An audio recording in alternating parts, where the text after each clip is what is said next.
So welcome back, everybody. So our next session is with Madeleine von Holzen, who's the editor-in-chief of Le Temps, who will be interviewed by Mirko Bischofberger, the head of communications at EPFL. So before I leave you with them, I just like to introduce both of them, and it's really my pleasure because I know both of them very well and very much like interacting with them.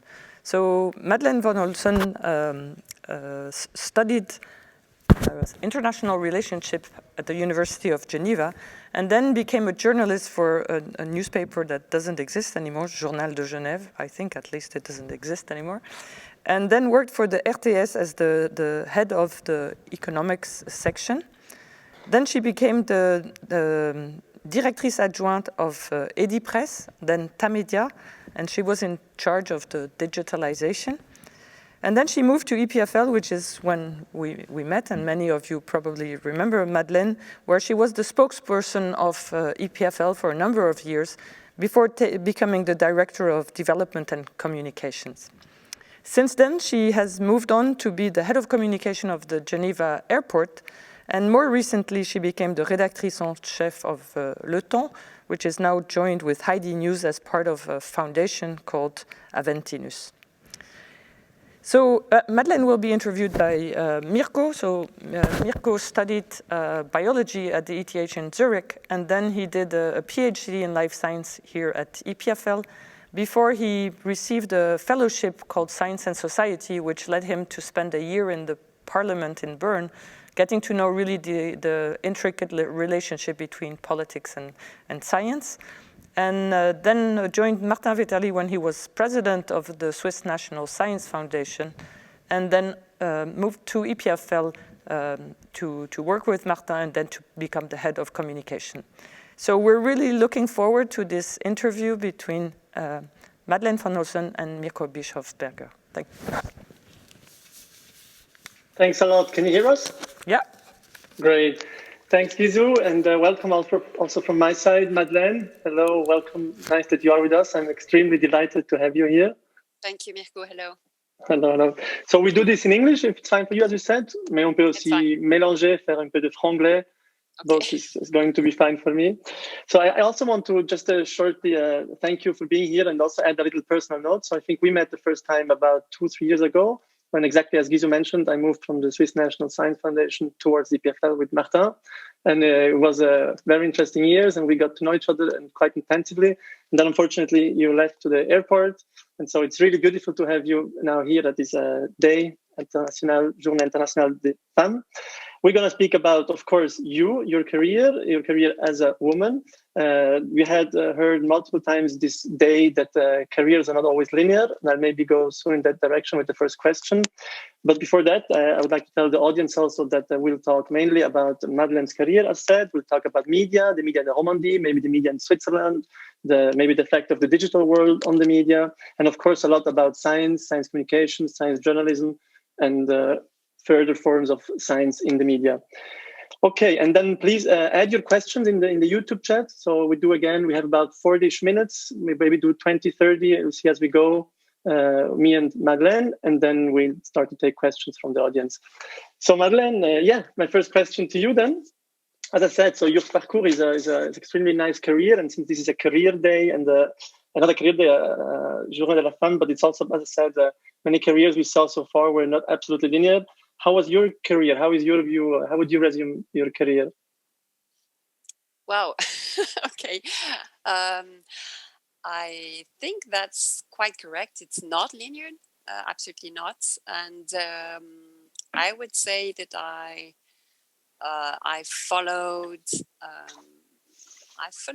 took decision according to people and to learning, I would say.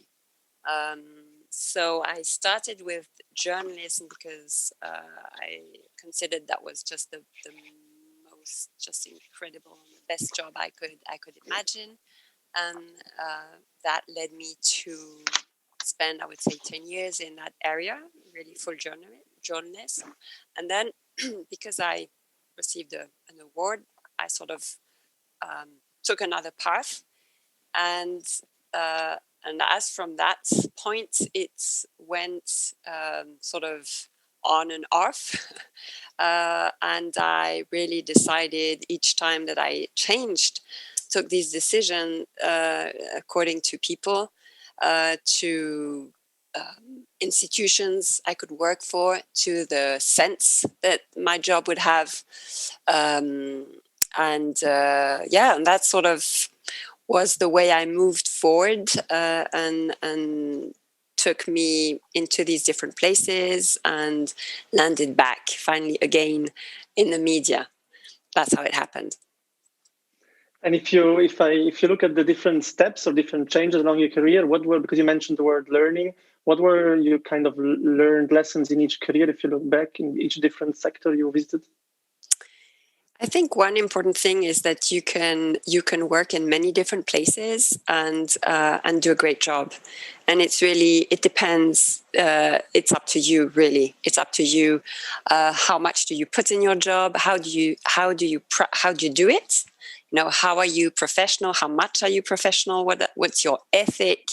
What are your values? And if you follow that line, then one day it pays because you build up a reputation. You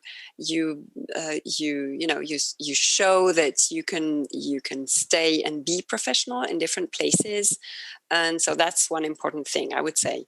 You don't need to be in the best place as from the start. You have to be yourself, the best, according to what you want to do, of course, and what you want to be. So that's one important thing. Then the other one for me was really to follow sometimes, instinct decisions, because you decide to go to a place because you want to work with people. And so that factor was important for me. And so it's a sort of a mix between people, surroundings, the job itself, and what you put into it. And so I think you have a lot of freedom, actually, to build your own path. And you must feel this freedom at the beginning. It's very important. And if you look back before we move a bit into the new job that you started 1st of January, right, as a chief editor of Le Temps and Heidi News. So before at the Geneva airport and at EPFL, which I see a bit as being your successor now. And I imagine it's quite two different roles, right? So how similar or how different is it doing communication at an airport or for EPFL? Or then later we'll talk about back to journalism. Absolutely, very different places, and again, I would say the important thing is how do you work. And so for me, it's always been very important to work in places that are that have a transparent policy, that are trying to communicate, inform people correctly, and of course, totally different places, but with these different surroundings, you learn very different things. And moving from communication to journalism is always a big discussion, especially for the media side, because it's not sort of considered as a normal move. You go on the other side. But there again, when you work at EPFL, you are working to inform people, to inform about science, to inform about what the school does, and so it's very different than other places where you would do communication. So again, it's very much up to you to decide how you do it and where you go, and it's fine to move. I think we have to be much more open to this mobility in general, I would say. I like that. It sounds like a very flexible view and mindset. So moving a bit to the new job, exactly. So I saw an article, I think early January, where you developed a bit your vision on one hand for Heidi, on the other hand for Le Temps. Maybe you can elaborate a bit on this, on where now you exactly taking this freedom and making it the way you want. So what can we expect the next year, or where do you want to go? Yeah. the first thing I would say is that when you arrive in a place, you have to meet people, you have to learn about the place where you are, you have to discover what's made the success of of this place, let's say media. So this is the phase I'm in now, and Le Temps is a quality paper. It's a newspaper with 22 years of history, and the first thing is to respect that and to acknowledge that and to try and understand what's been, again, what has made the success of this media. Same thing for ID News, a very, very young startup, a very different spirit, of course, because it's a different time in the history of the media. And so there again, I think you have to really try and understand, meet the people. Well, that's the hard part, I must say, for the moment, because we started in January, and of course, the meeting is quite tough. But it's okay. You get to meet people in very small circles. And so then what's the project? It's really to work with this very ambitious idea of journalism, saying that Switzerland is a place where actually people, readers, very much love media. We have a lot of media in this country, and so we do believe that there's a place for quality media, with a very open, I would say, open horizon. So trying to talk of the Temps is a daily, so generalist. ID News, as you know, started very much with science and health issues, and so we're going to work on the complementary between these two media, and provide new stories and build on this history that has already, as I say, that is here today. So if I understand correctly, you build the premise that what has been the success will also be the future success, right? And I guess a big part of the discussion I would like to have a bit now is also around the change of media landscape in Switzerland, but also in Romandie, of course, the digital revolution, which we talked already when we were working together. So how can you elaborate on this? So, of course, some elements will be the success for the future, and some are different, obviously. So we have to understand one very important issue, and everybody's working on that, is how do you get younger people to pay for media? As you know, ID News and Le Temps are both based on paid journalism, paid models. We do have in Switzerland some free media, and Suisse Romande is going to have soon, actually just started, Watson. That's a free online pure player, totally free, and Blick, Blick.ch is coming in Suisse Romande too. And so these two are totally free. So what's the difference, and why would somebody be ready to pay in order to read any story on Le Temps or ID News? And that's the big challenge. I mean, you have to bring value. You have to bring value to the readers, and you have to be very humble in that regard, because so much is there today and so much is available. So yeah, that's the big issue for the future, I would say. Yeah, exactly. You mentioned it. So Watson, Blick Romandie, or Blick.ch, Blick.ch. But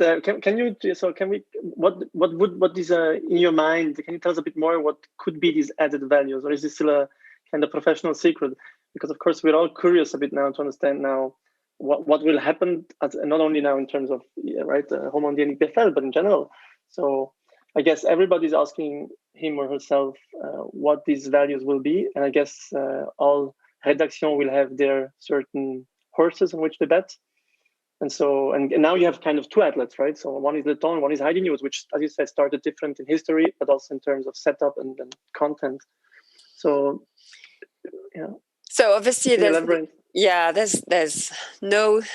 no secret. Well, there's no recipe first, and some things are they're not secret. We're still working on them. I would say that. So it's all about what is quality. No, quality is also a word that means a lot or nothing. So when you work in one of these media, it's really what is important, what is interesting, what are you going to decide to cover as a media, why, and we try and work along these different questions. It's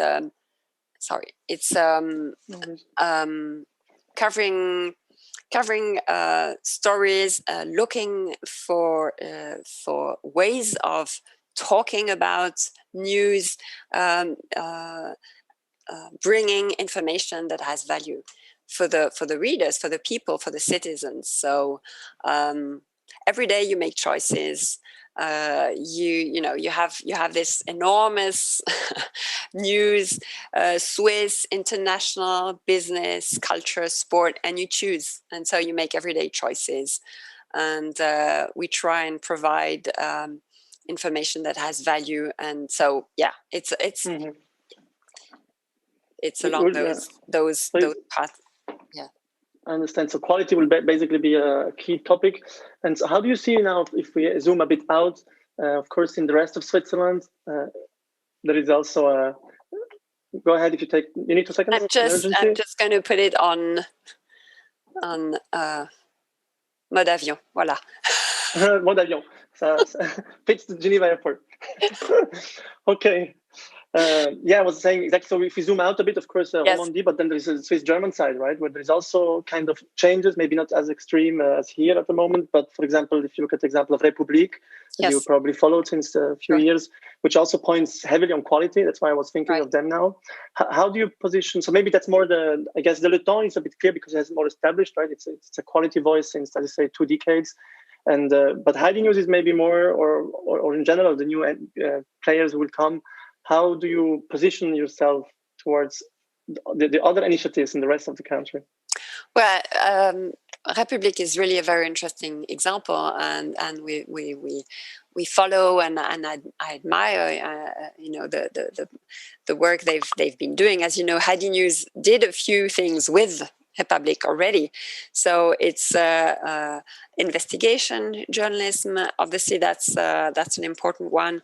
Take time to work on some stories and decide not to cover others. So that's, again, it's about choices. Of course, one important difference with Swiss Germany is the market. So the market in the French-speaking part is small. It's already not very big in Switzerland, but it's even smaller in the French-speaking part. So that's also a challenge. How do you get maybe to have some readers outside the country at one stage, and why would they follow news coming from Switzerland? I do think we have some interesting institutions, people, experts, and then back to EPFL, in our region, and this is also part of things we can talk about, of course, obviously. Yeah, that leads me perfect to the next point. Exactly, the interaction of, I guess we are quite also a deliverer of news, right? In the classic model, we push whatever, you know it better than me, what the scientists find out, the startups are raised, the prizes students win, and then the press takes and amplifies it and brings to society. So how do you see exactly this tandem or Tango over the next years? Again, with one regard Romandie, but the other regard maybe then to the Swiss-German or the rest of the country in general. Well, it's important to be independent, of course, to have this critical mind, looking at all the institutions. And then the difficulty is the choice, because there's so many stories we could talk about So you have to work, and I do think also that EPFL can do quite a lot without media, and that's also, well, I'm sure what you've been building and going on. I mean, with the social media, and you can reach out much more than you could 20 years ago, and so that's interesting. So we can also come and choose stories that need to be worked on. And again, maybe raise the attention on some of them that would not reach some people without media. So I think that's the way we have to see this tandem or tango. How did you say? I use both. I wasn't sure. Okay. Yeah, so exactly. And so you say choice, right? So I mean, as you remember us from this side, so it's also hard on our side to choose, right? I mean, EPFL produces maybe 4,000 papers a year, and we write maybe about 200, 300, 400 maximum. So it's an ongoing discussion also internally. And on the other hand, as you mentioned, I fully agree. The communication is changing due to social media, but in general, due to this, that everybody can be a messenger, right? Mm-hmm. And so, if I'm understanding right, you're saying that maybe the next years will be more of a. So if on the side of the media, you will maybe also inspire yourself, not necessarily by a press release that we maybe send or a news, but maybe also by looking at a specific messenger, a professor who writes something on Twitter, and you could then follow up on a story. Is this what I mean? Sure. Well, then again, yeah, it's about news, right? Because of course, with the COVID, you've been very much in the news. Some of your professors have been very much in the news, and so it's also, that's a very important way to come to the schools, to the science, to the scientific people. And we're seeing now how important and how difficult also it is to bring this message. And as you see in the population, the discussion about the task force, about the scientists, epidemiologists deciding for instead of Conseil Fédéral, and so it's a big discussion. And I think we have to be part of that and try as much as possible to bring facts, to bring understanding, to reach out to the people who have things to explain, who can bring information to the people trying to understand what's happening. So that's really the basics of the job, is, what is it about?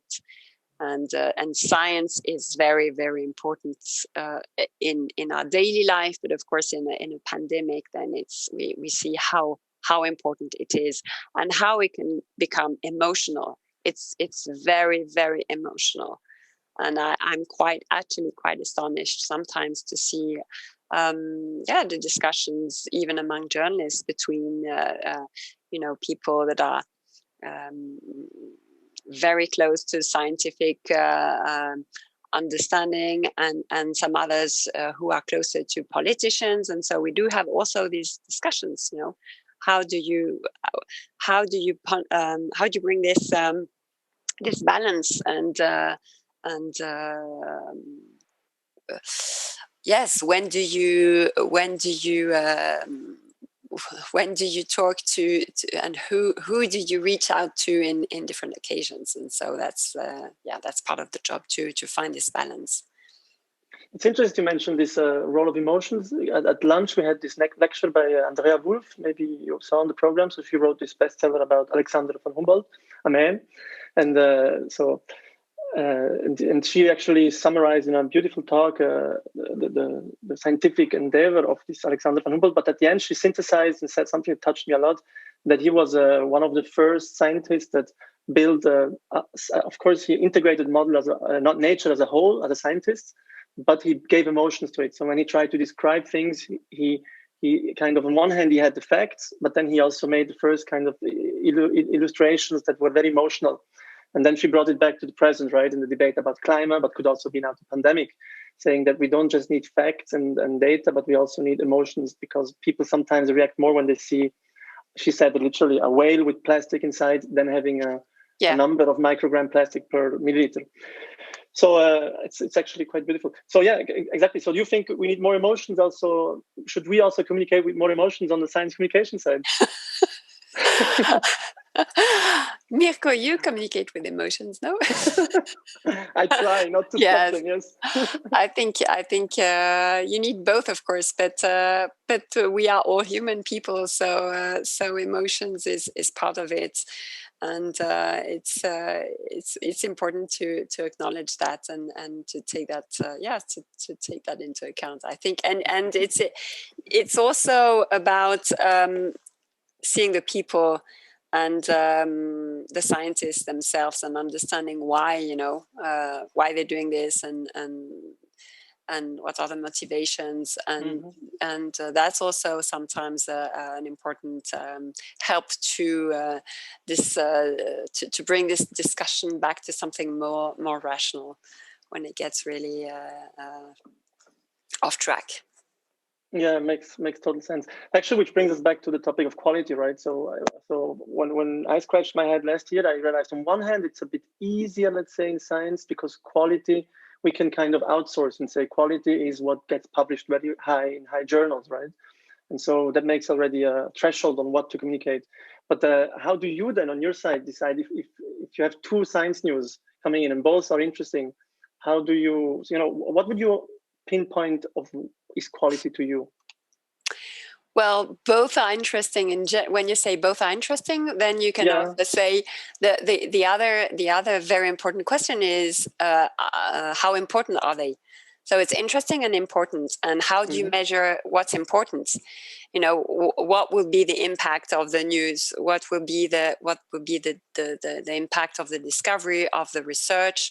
How many? What is it going to change? How many people will be impacted? And then you find this mix between interesting and important, and that's how you should try and decide. It's not an easy one, but you just find your way. Yeah, and I agree with you also what you said before about the personas. I think maybe you saw we added a bit of now on our news. We try a bit more to describe also the people behind research in terms of not necessarily what they published, but more what they want to find out, what's driving them, and to show people, because I think that's exactly what you mentioned with emotions also, and also Andrea Wolf before. Maybe I'll shift a bit to the third part, which is also about science communication and journalism. So, right, we both have still, I guess, neutral paths, this kind of classic divide between communication. On one hand, you mentioned actually in your intro about your own career that we change sides. But while talking already, we realized that it's actually more and more a dialogue and even enhanced through the digital social media. So what role will science communication, journalism in general have in Le Temps and Heidi for you, or even beyond in the next years in media? Yes, a very important role. Heidi was really started and went through this COVID pandemic, and so that's allowed them to really dive into it and to follow very, very specifically and with a lot of regularity these informations. And that's of course it brings you to a certain level of understanding, and that of course is important. Le Temps has had science journalists, I think, as from the start, and always had these contents, and has always considered them as important too.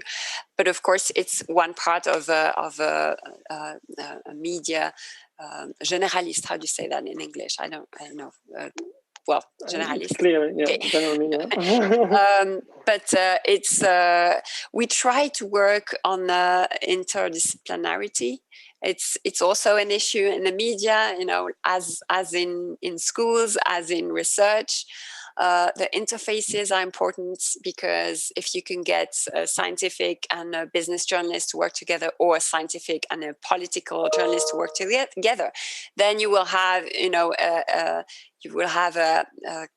different contributions, and through these again contributions that are coming from different points of views, then you should bring more value than if you stay really on this very specialized basis. So that's maybe the difference between Le Temps and Heidi News, and that's why they're also very complementary. Because we can really play depending on the information, the topic, the events, go for one or the other. So that's how I see it. So if we compare to EPFL, as you say, between let's say informatics and biology, will we see more collaboration between the sections at Le Temps, or will we even have interdisciplinary sections appearing? How do we have to concretely imagine this? Well, it can be. It happens.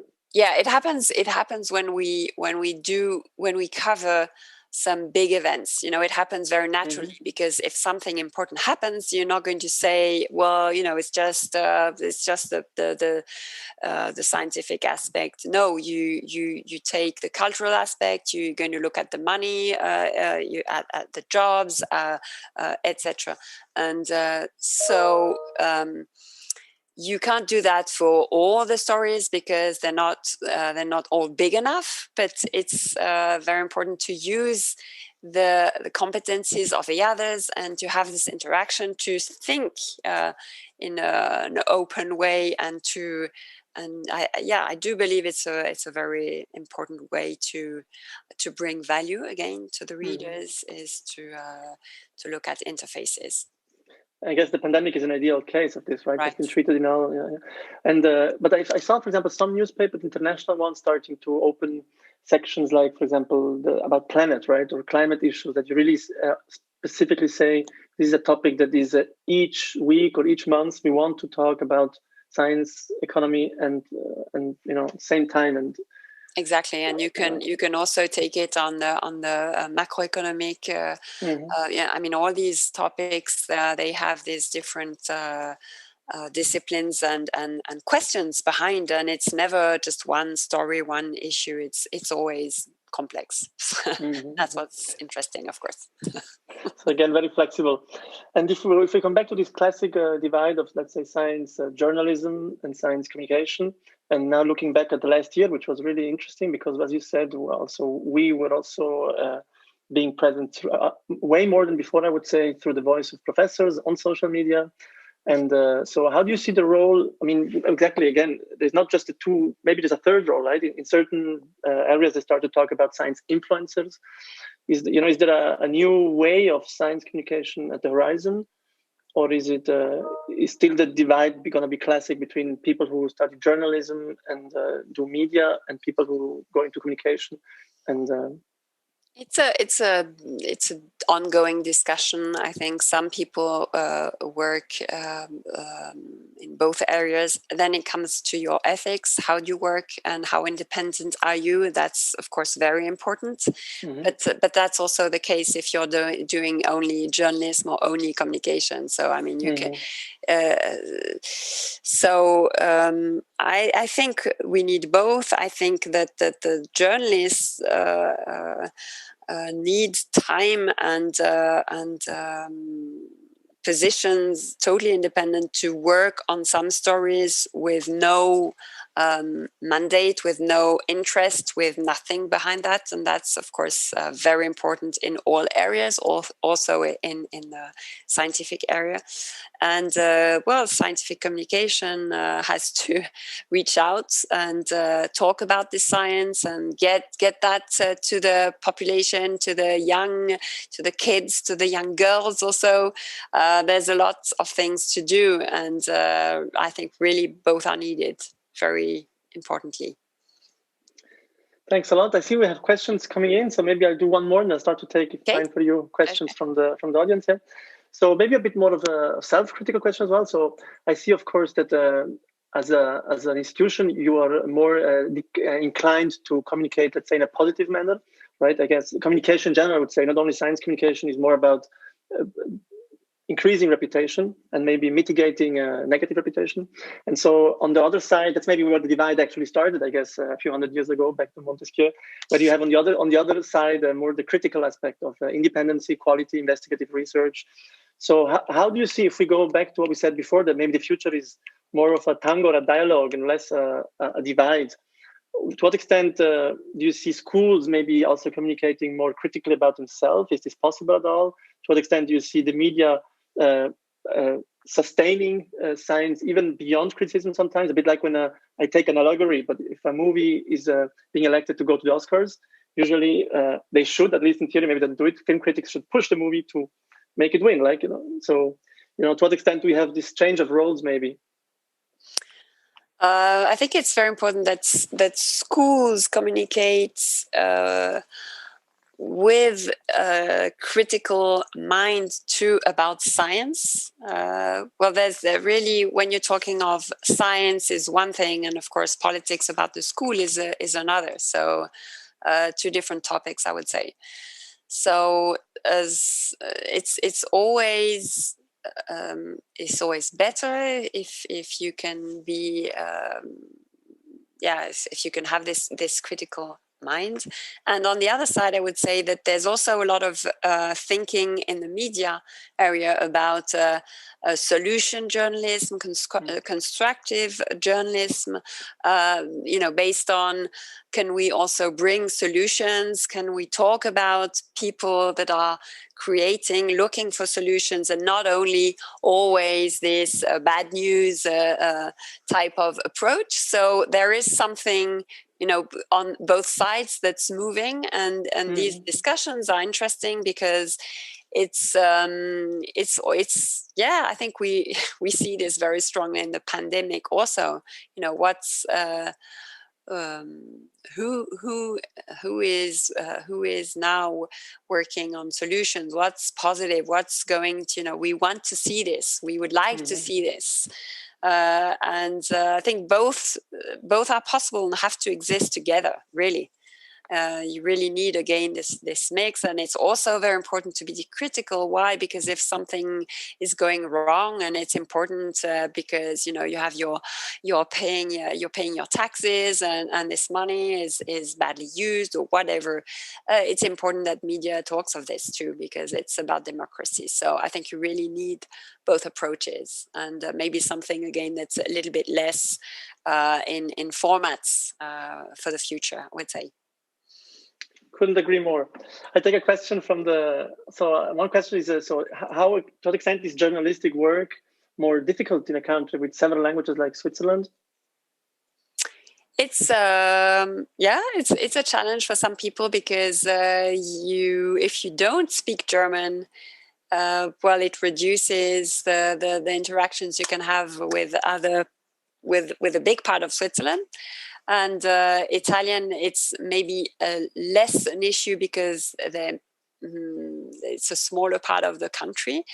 But it's also a great richness that we have as journalists working here, living here, because when you go to other countries, you realize that generally the Swiss do have some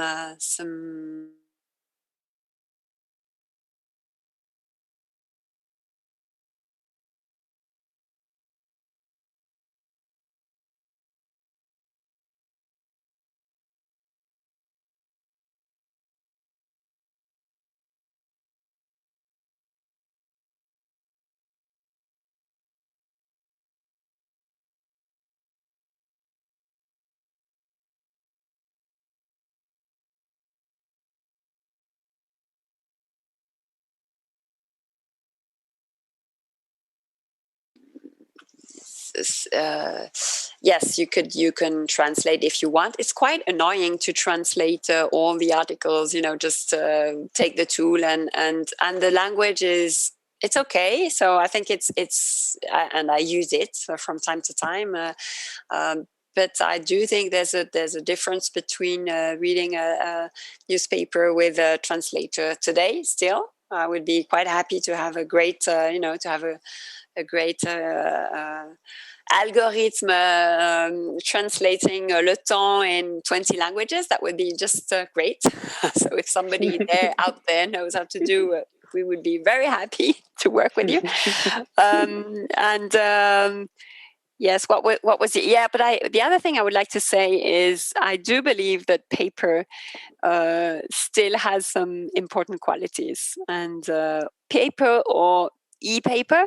But let's say the fact that you create a page and you make choices again, you bring it out with design, with big pictures, you give a hierarchy between the news, and so that also it's an important value also. That's what I would say. Thank you.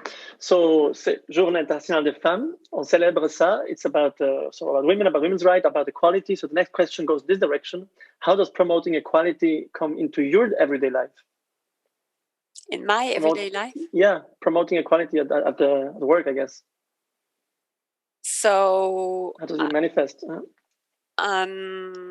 Is it about equality or quality itself? I mean. So the question goes, how does promoting equality, now I'm the messenger, right? Okay, sure. How does promoting equality come into your everyday life? So I interpret it as how does it manifest in you, how do you live it, and how does it manifest on you as a woman, but maybe also in your workplace, how you deal with this in your workplace as a boss, as a chef, the keep. It's about I think I try and stay humble again, because I think that when you go into if you go into figures, statistics, you look at what people read, you can be humble. So that's how I look at quality. I think it's a concept that's quite moving. Quality can be something for one person and quite different for another, so we have to be aware of that. And then it's trying to stay open to meet new people, to learn, to open up every day about different ways of thinking. That's also very important, I think, in discussion about quality, because it's moving, and learning is moving. So you just have to. It's never done. You're never there. That's how I would say. Lifelong learning. Yes. Topic also, as you remember here. Yes. Okay, I'll take one question more from the Q&A. So you of course have been now at EPFL, and now you're, as you say, the arc beautifully closes, and you're at Le Temps, back at Le Temps. So how do you deal with news coming from EPFL? Do you think you have a blind spot, a certain bias? If so, in which direction? You don't have to answer everything, of course.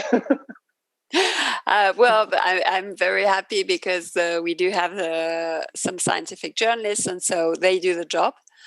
And I look at and I have discussions with them, and I base the choices based on their choice first, and then I can challenge them, of course. But I try to. Yes, I have to. I mean, it's the basics to be. To be unbiased and to look at news from EPFL as if it was from ETH, for example. Exactly. Nice. So maybe we're already at 43. So I would have many questions to talk about the evolution of the whole domain and also with the technology. I was wondering, but maybe we'll go into this once if you have a private chat as well, because I think there's a lot to explore more. Maybe one last question then from my side. So from your times back at EPFL, what do you remember as a remarkable moment, as a kind of a best moment at EPFL, or what a worst moment? No, I'm joking. No, but if you maybe a little. What have you taken from here, or again as a learned lesson from the step here in your career to close a bit the arc, come back to the beginning? I think all the best moments were all these moments when we would meet scientists and see their passion. It's all about passion. And whatever the topic, when we did these, we were lucky to be able still to do these events for people. And when you see the scientists so happy to talk about their research, about what they're doing, so ready to explain, and even if you don't understand anything at the beginning, that's the most impressive. And I really loved the passion of these people in that place. It's very, very special, and yes, don't forget that every day, because it's a very special place for that, and it's great. Do you have any special message maybe for women who maybe would like to go into communication, science, communication, journalism, or in general career? Just do it. Just do it. Don't be afraid. Don't, you can do everything. You can do everything. That's what I say. So thanks a lot, Madeleine. Okay, thank you. It was really wonderful. Same here. It was passed by very quickly, 45 minutes. I think it was a wonderful discussion. We heard the message clear: quality, quality, quality, and choice. We look forward to see this and to work together we'll do our best in a dialogue. Thanks a lot. Okay. And for everybody out there, so this has been the session with Madeleine von Holzen, chief editor at Le Temps and Heidi News. And now there's a small break. And at 4 p.m. There is a lecture by Professor Felicitas Paus from physics, a former Erna Hamburger Prize recipient, and presented by the Wish Foundation. So see you all in 14 minutes. Thanks again, Madeleine. Thank you very much. Bye-bye. Bye-bye. Bye-bye, Mirko. Bye-bye, everybody.